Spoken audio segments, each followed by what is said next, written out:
Ever since my early days, going all the way back to rabbinical school, I've been a bit intimidated by this Torah portion, Tazria-Metzora. I still remember rabbinical school and some of the traumas associated with this Torah portion. Back then, we used to have this practice of delivering senior sermons.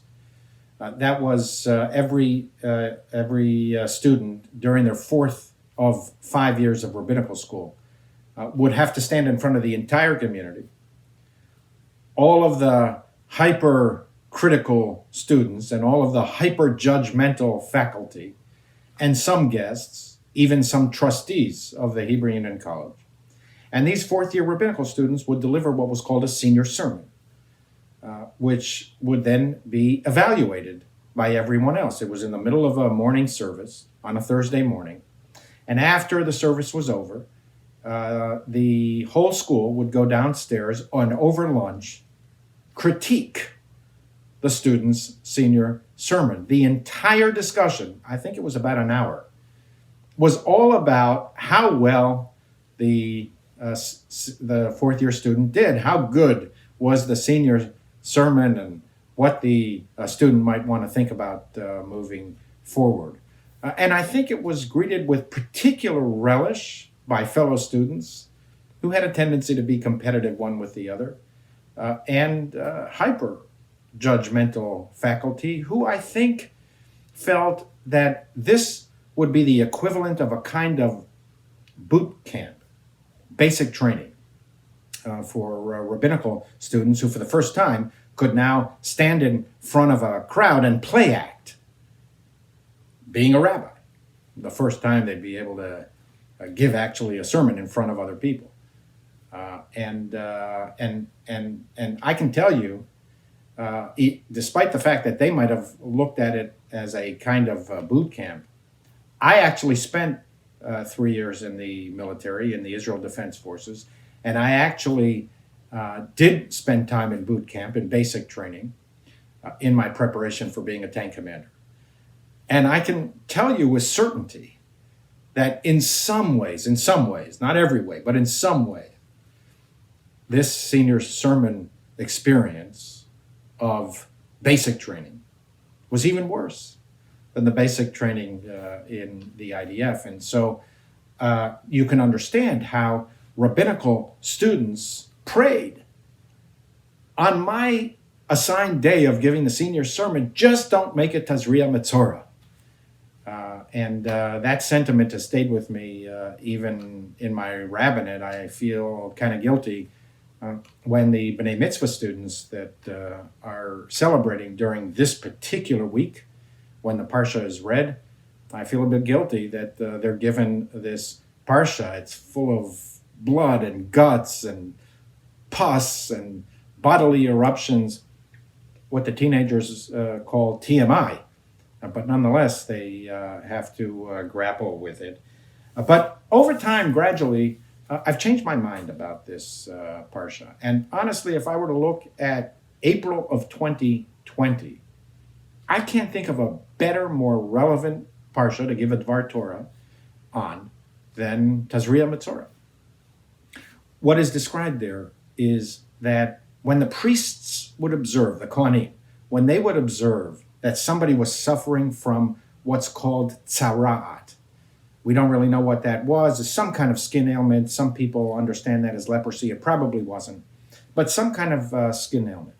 The priests would go and examine the person. And if they determined that this person was unclean, which was a spiritual category more than a medical category or a physical category, they would remove that person from the camp. What we would call today, they would quarantine that person. They would socially isolate that person. And this process of removing a person from the camp, from antiquity until modern times, is fraught with the potential for damage and destruction and prejudice and harm and suffering. We know from descriptions in antiquity, we know from Athens and Sparta and Rome of descriptions of people who were weaker in society who were removed from society. There are some Greek accounts about how they were forced to drink the hemlock. There's some accounts from Sparta that they would examine young babies, young children, and if they were discovered to be deformed in some way, the accounts suggest that these children would be left out, exposed to the elements to die. So this was a form in antiquity of the survival of the fittest, Darwinism, 2,000 years before Darwin. And needless to say, we haven't changed all that much. We think we have, but we really haven't. We still have these prejudices against other people. We still tend to separate the good people from what we perceive to be the unhealthy people. We still have so many people around the world who are born into the wrong caste and can never get out of that caste. We still tend to separate between the beautiful people and the deformed people, the strong people and the weak people, the useful people, and those who are perceived to be dead weight. And we know even in this country, it wasn't too long ago, our country was founded with the tolerance of slavery. And slavery, as in all forms of racism and anti-Semitism, slavery was based on the assumption that there was something about those people, African Americans, that was different from us, and therefore they were of less moral worth. And the original American Constitution tolerated slavery and defined a slave for counting purposes as 3/5 of a white person, which wasn't overturned until the 14th Amendment in 1868. But I'm thinking about all of this in April of 2020 during our pandemic. And in truth, even if some people don't say it outright, many people still are distinguishing between those, the stigma of those who are ill and those who are healthy in dealing with this pandemic. There is the assumption that, which is true, we know that all people suffer from COVID-19, and sadly, people of all ages and all backgrounds and all ethnicities pass away. Nonetheless, it is also the case that elderly people and people with pre-existing conditions are disproportionately affected by COVID-19. And there is an express argument, and there's a much more powerful, subtle argument that's coming out in all kinds of ways in the United States.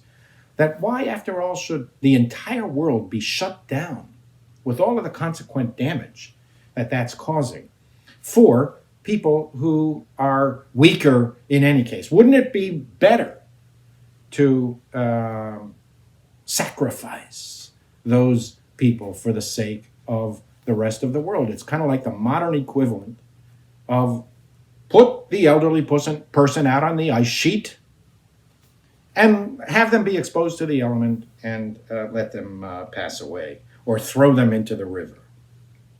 Now, at first glance, if you were to read the Torah portion superficially, you might conclude that this also is the operating assumption of the Torah portion. That is, let's separate between the healthy person and what the Bible calls Metzoraim, those who have this condition of tzara'at. Let's quarantine them and isolate them so that we don't have to be reminded of their disfigurement, and that in some way that will stick to us. But if you study the parasha more carefully, you will see that in fact it is completely different from this Darwin philosophy of the survival of the fittest. In fact, we are taught that the Metzoraim, those who have this skin condition, were not born into this category of those afflicted. And therefore, the affliction was not permanent, and therefore the quarantine, the social isolation, was not permanent. People have a tendency to look at this passage and to put the emphasis on these people were socially isolated. But in fact, that's the wrong emphasis. If you study the parasha carefully, you'll see that an entire chapter, Leviticus 14, is devoted to how the priest has an obligation to build a bridge so that these people can come back into society. The point was that they should come back, not that they should be isolated permanently. And the priests were allowed to exploit every possible loophole under the sun to bring people back. And this tradition was embellished by the rabbis so that, in effect, even somebody who still had visible signs of a skin ailment could be brought back into the community. And when they were brought back, they were welcomed in an elaborate ritual of welcome back. And so what we see here in the Bible is institutionalized hope, ritualized hope. We're not going to let you sit out there isolated for too long a period of time. We are going to build a process where you are welcomed back into society. It's clear that the Kohanim, the priests, were not doing medicine. They were not lab technicians. They were not medical doctors. They didn't have biotechnology assets. They didn't have degrees. They were doing religion. And what the Torah is teaching us is that healing is not only a medical process. Here, pop this pill and you're better. No, that of course medicine and science have a central role to play, but that's not the be-all and end-all of healing. That healing is also a spiritual process. It's an emotional process. It's a religious process. And we now see that even after we are able to develop treatments and hopefully find a vaccine for this COVID-19 disease, still, we have to remember that will not be the be-all and end-all of healing. Healing is not only a vaccine process. Healing is a spiritual process, a religious process. Just take a look and see. We now understand much more deeply how underprepared and how exposed America was to a pandemic like this. Look at the nursing homes. We kind of knew all of this, but we preferred not to look at it carefully.